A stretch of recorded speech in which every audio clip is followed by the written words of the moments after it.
Hello everyone, তো তোমরা যারা আমার চ্যানেল ফলো করো তারা হয়তো ভাবছো যে কালী পুজোর ভিডিও চ্যানেলে আর কতগুলো আসবে। তো সত্যি বলতে এবছর কালী পুজোয় আমি এত ঘুরেছি যে ভিডিওই শেষ করতে পারছি না, তাই তোমাদের সাথে শেয়ার করেই যাচ্ছি। তো যাই হোক, আগের একটা ভিডিওতে তোমাদের সাথে আমি শেয়ার করেছিলাম আমরা গেছিলাম 42 ফুট উচ্চতার একটি বড় প্রতিমা দেখতে, তো যেটা তো দারুণ ছিল। তার সাথে সাথে আমরা আরও অনেক প্যান্ডেল হোপিং করেছিলাম। তো চলো, সব কিছু থাকছে আজকের ভিডিওতে। আর হ্যাঁ, এটাই কিন্তু কালী পুজোর লাস্ট ভিডিও।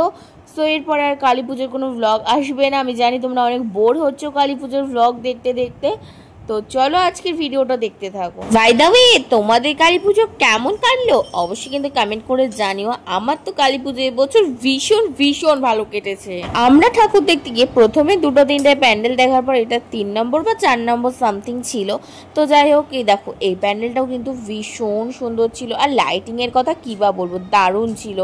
তারপর গিয়ে কিন্তু আমি মহাদেবের দেখা পেয়ে গেছিলাম, আর এদিকে মহাদেবের সাথে প্রচুর ফটো তুলে নিয়েছিলাম। আর এদিকে দেখো মহাদেবকে একটু জড়িয়েও ধরেছি, মানে আমি মহাদেবকে দেখলে পুরো পাগল হয়ে যাই। প্যান্ডেলগুলোর বাইরেটা যতটা সুন্দর ছিল ভেতরগুলোও কিন্তু তেমনই সুন্দর ছিল। আরে দেখো এই প্যান্ডেলটা ভেতরটা ঢুকতে আমি তো পুরো অবাক, মানে চারিদিকটা কাচের দিয়ে এত সুন্দর হয়েছিল, আর তেমন সুন্দর ছিল প্রতিমাটা। তোমরাই দেখো কত সুন্দর লাগছে দেখতে। প্রত্যেকটা পুজো মণ্ডপে খুব জোরে গান চলছিল, দেন আমার কপিরাইট চলে আসবে, যার জন্য ভিডিওগুলো মিউট করে ভয়েস ওভার দিতে হচ্ছে। প্রতিটা প্যান্ডেলের বাইরেই কিন্তু বেশ সুন্দর মেলা বসেছিল, আর এই প্যান্ডেল থেকে বেরিয়ে আমি একটা কিউট সুন্দর জিনিস দেখতে পেয়ে গেছি, বাট এগুলোকে বেলুন না কি বলে তোমরাই বলে যাও।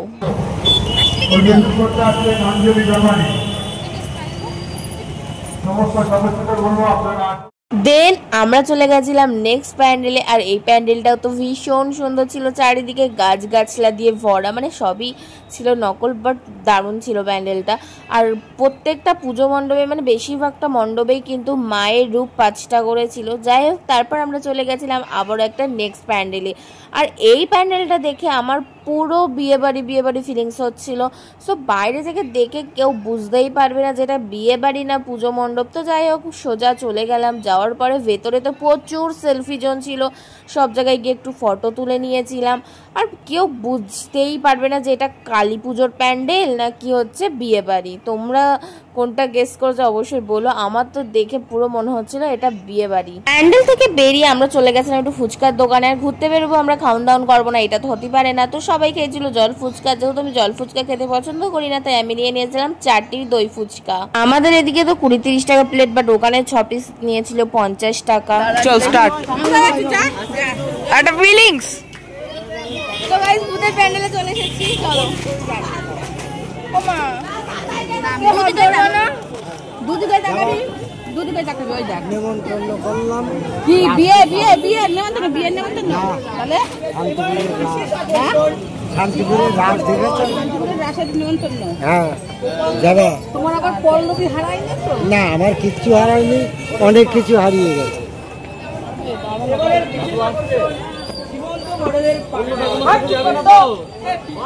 বললাম যে আমার জন্য গরম পান্তা ভাত নিয়ে আসবি, গরম পান্তা ভাত নিয়ে আসবি, আমার জন্য ভাত নিয়ে আসবি। আমি গরম পান্তা ভাত খাবো বিড়ি দিয়ে, আমি লঙ্কা খাই না, আমি লঙ্কা খাই না দিই, লঙ্কা আমার মিষ্টি লাগে। তো গাইস, আমরা পাগলা গানোতে চলে এসেছি। তো চলো এখানে আমার জন্য গরম পান্তা ভাত নিয়ে আসবি, গরম পান্তা ভাত। আমার বাবা দোকান আছে, বিরিয়ানি খাবো, চলো।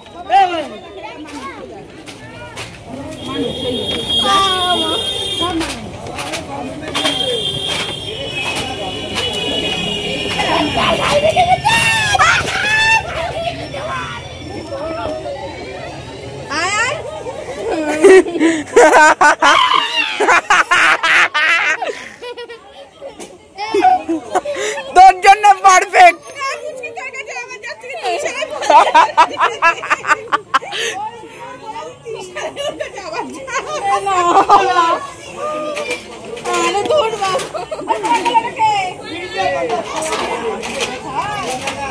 কি বলছে খাওয়ালো ছেলে? এখন আসলি সারাদিন তো তুমি ফোটা দিবি দিয়ে আমার ফুটা দে না।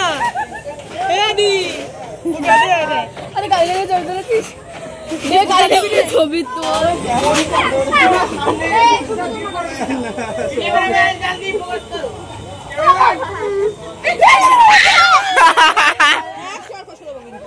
আমি রয়েছি ভয় পাচ্ছি ভয়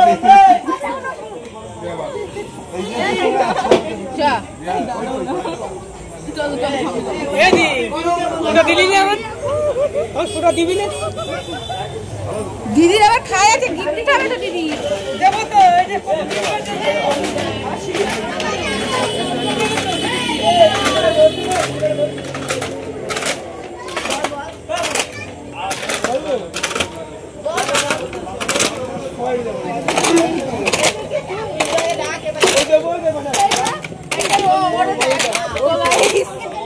আমি সিরিয়াসলি ভয় পেয়েছি বাট প্যান্ডেলটা হেভি হয়েছে চল আরেকবার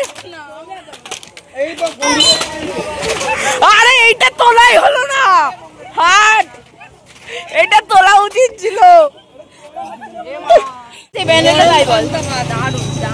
তো গাইস লাস্টে যেটা আসবে সেটা আমি সত্যি ভয় পেয়ে গেছি আর ওই কেকটা আমি তুলতে ভুলে গেছি আমি একটা তোলাই না বাট আমি ভয় পেয়ে গেছি যাই হোক চল বাড়ি যাই চলো আরে হ্যাঁ আমিও জানি যে ওরা মানুষ ওদের থেকে ভয় পাওয়ার কিছুই নেই কিন্তু দুই একজন এমনভাবে হুটফাট করে গায়ের কাছে চলে আসে এমনভাবে সেজে থাকে তো একটু তো ভয় লাগেই বাট যেহেতু আমি ভয় পাচ্ছিলাম আর ওখানকার যেসব কমিটির ছেলেগুলো ছিল তো ওরা বারবার দেখাচ্ছিল যে আমাকে ভয় দেখানোর জন্য আর আমার মা বলছে ওই দেখ তোর কাছে আসবে কিন্তু ওরা শিখিয়ে দিচ্ছে তো যাই হোক আমরা দেখছিলাম যে ওরা বলে দিচ্ছিল বারবার এসে ভয় দেখানোর জন্য যেহেতু ভয় পাচ্ছিলাম আরও যাতে ভয় পাই সেই জন্য ওরকম করছিল যাই হোক ভয় পেয়েছিলাম ঠিকই বাট প্যান্ডেলটা দারুণ ছিল প্যান্ডেলটা থিম ছিল কিন্তু পাগলা দারুণ তারপর তো আমরা বনগাঁয় চলে আসি আর এসে একটু আইসক্রিম চা খেয়ে নিয়েছিলাম আর এই আইসক্রিমটা আমি ফার্স্ট টাইম ট্রাই করেছিলাম বাট দারুণ খেতে ছিল হ্যাঁ আমি ওই সময় ভয় পেয়েছিলাম ওই একজনকে দেখি কারণ ওনার মুখটা পুরো কালো ভূতের মতোই লাগছিল